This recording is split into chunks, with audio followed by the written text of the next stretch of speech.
ఇలాంటి మరెన్నో వీడియోలు చూడడానికి like, share, subscribe and comment. ఈరోజు ఈ వీడియోలో 2026 సంవత్సరంలో మాఘ అమావాస్య తిథి ఎప్పటి నుంచి ఎప్పటి వరకు ఉన్నది, ఈ అమావాస్య ప్రాముఖ్యత ఏమిటి, ఈ అమావాస్య రోజున ఏ ఏ దానాలు చెయ్యాలి అనే విషయాల గురించి తెలుసుకుందాము. మాఘమాసంలో వచ్చే అమావాస్యను మౌని అమావాస్య అని పిలుస్తారు. అయితే 2026 సంవత్సరంలో మంగళవారం రావడం వల్ల దానికి మరింత ప్రత్యేకత తోడైంది. సాధారణంగా మాఘ అమావాస్యను మౌని అమావాస్య అంటారు. కానీ మంగళవారం నాడు వస్తే దానికి భౌమవార అమావాస్య లేదా అంగారక అమావాస్య అనే విశేషనామం కూడా ఉంది. మంగళవారాన్ని భౌమవారం అనగా భూమి పుట్టుడైన కుజుడి వారము అంటారు. అమావాస్య మంగళవారం నాడు వస్తే ఆ రోజున చేసే స్నాన దానాలు కుజదోష నివారణకు మరియు రుణ విముక్తికి అనగా అప్పుల బాధలు తగ్గడానికి అత్యంత శక్తివంతమైనదిగా పరిగణించబడతాయి. మౌని అమావాస్య అంటేనే మౌనంగా ఉండి ఆత్మ నిగ్రహం పాటించే రోజు.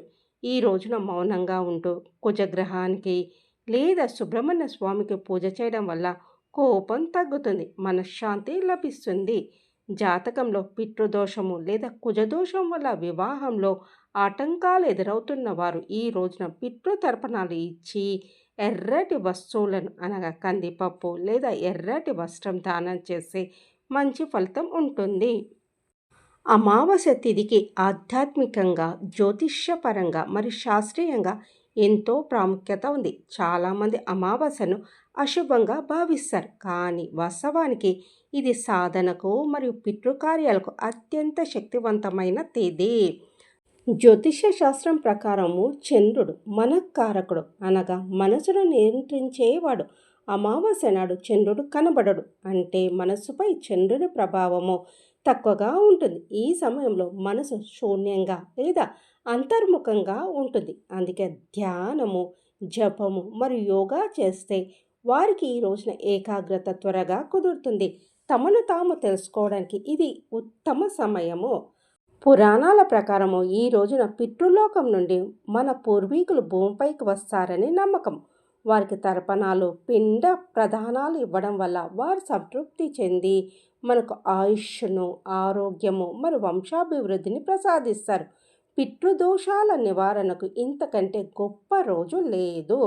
ఈ రోజున గురుత్వాకర్షణ శక్తి ప్రభావము మానవ శరీరంపై కూడా ఉంటుంది. మన శరీరంలోని ద్రవ పదార్థాలు కూడా ఈ శక్తికి ప్రభావితం అవుతాయి. అందుకే ఈ రోజున చేసే స్నానాలు, ముఖ్యంగా పవిత్ర నది స్నానాలు శరీరంలోని విషతుల్యాలను తొలగించి నరాల వ్యవస్థను ఉత్తేజితం చేస్తాయి. అమావాస్య నాడు చేసే దానం నేరుగా పితృదేవతలకు చేరుతుందని శాస్త్రవచనం. ఈ రోజున ఒకరికి అన్నం పెట్టినా, వస్త్రం దానం చేసినా అది మనకు 1000 రెట్ల పుణ్యాన్ని ఇస్తుంది. మన కష్టాలను పోగొట్టుకోవడానికి దానం ఒక శక్తివంతమైన ఆయుధంగా పనిచేస్తుంది. చీకటి రాత్రి కావడం వల్ల విశ్వంలోని శక్తులను ఆవాహనం చేసుకోవడానికి ఈ రోజున ఉపయోగిస్తారు. అందుకే కాళీమాత, భైరవ స్వామి పూజలు ఈ రోజున విశేషంగా జరుగుతాయి. అమావాస్య అశుభం కాదు, కేవలం శుభకార్యాలు అనగా పెళ్ళిళ్ళు, గృహప్రవేశాలు చేయకపోవడానికి కారణం ఏమిటంటే ఆ రోజు మనసు కొంచెం అస్థిరంగా ఉంటుంది. కాబట్టి నిర్ణయాలు సరిగ్గా తీసుకోలేమని పెద్దలు అలా చెప్పారు. కానీ దైవ కార్యాలకు, దానాలకు ఇది మించిన తిథి లేదు.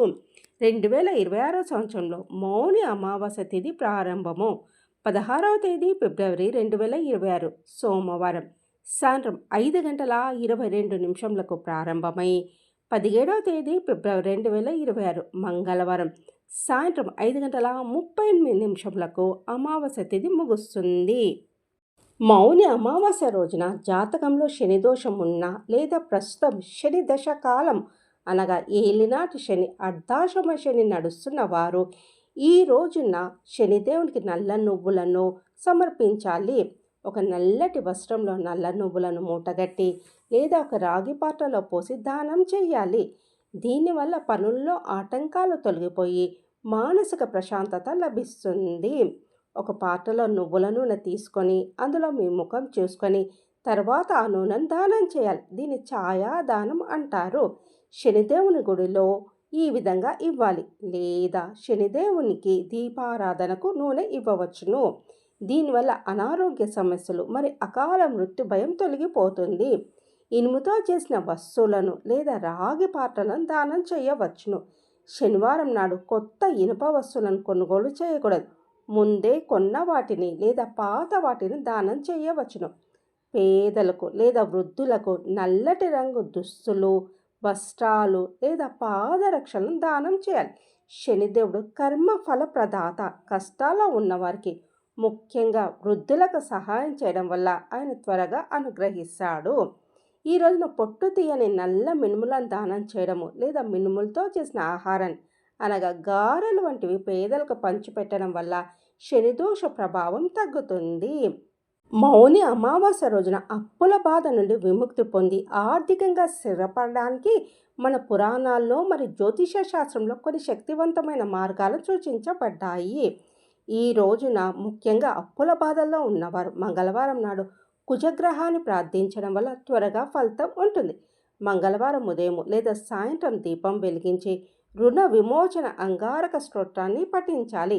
ఇది అప్పుల బాధ నుండి బయటపడడానికి మార్గాలను చూపిస్తుంది మరియు ఆకస్మిక ధనలాభానికి తోడ్పడుతుంది. కుజదోషము లేదా అప్పుల సమస్యలకు సుబ్రహ్మణ్య స్వామి అధిపతి. మంగళవారం నాడు సుబ్రహ్మణ్య స్వామికి ఎర్రటి పూలతో పూజ చేయాలి. ఓం శరవణ భవాయ నమః అనే మంత్రాన్ని 108 సార్లు జపించాలి. వీలైతే కందిపప్పును లేదా ఎర్రటి వస్త్రాన్ని పేదవారికి దానం చేయాలి. హనుమాన్ చాలీసా మరియు సింధూర పూజ అప్పుల వల్ల కలిగే మానసిక ఒత్తిడి నుండి హనుమంతుడు రక్షిస్తాడు. మంగళవారం నాడు హనుమంతుడికి ఆకు పూజ లేదా సింధూర పూజ చేయడం వల్ల ఆర్థిక ఇబ్బందులు తొలగిపోతాయి. ప్రతిరోజు హనుమాన్ చాలీసా పఠించడం వల్ల కార్యసిద్ధి కలుగుతుంది. నరసింహస్వామిని రుణ విముక్తి కోసం ప్రార్థించడం మన సాంప్రదాయంలో ఉంది. దేవతా కార్య సిద్ధార్థం సభాస్తంభ సముద్భవం శ్రీ నృసింహం మహావీరం నమామి రుణముక్తయే. ఈ శ్లోకాన్ని నిత్యం పఠించడం వల్ల అప్పుల బాధలు క్రమంగా తగ్గుతాయి. జ్యోతిష శాస్త్రం ప్రకారము మంగళవారం నాడు అప్పుల్లో కొంత భాగం తిరిగి చెల్లిస్తే ఆ అప్పు త్వరగా తీరిపోతుంది. కానీ మంగళవారం నాడు కొత్త అప్పులు చేయకూడదు. ప్రతిరోజు పక్షులకు గింజలు లేదా నీరు పెట్టడం వల్ల కర్మదోషాలు తొలగి ఆర్థిక మార్గాలు సుగమనం అవుతాయి.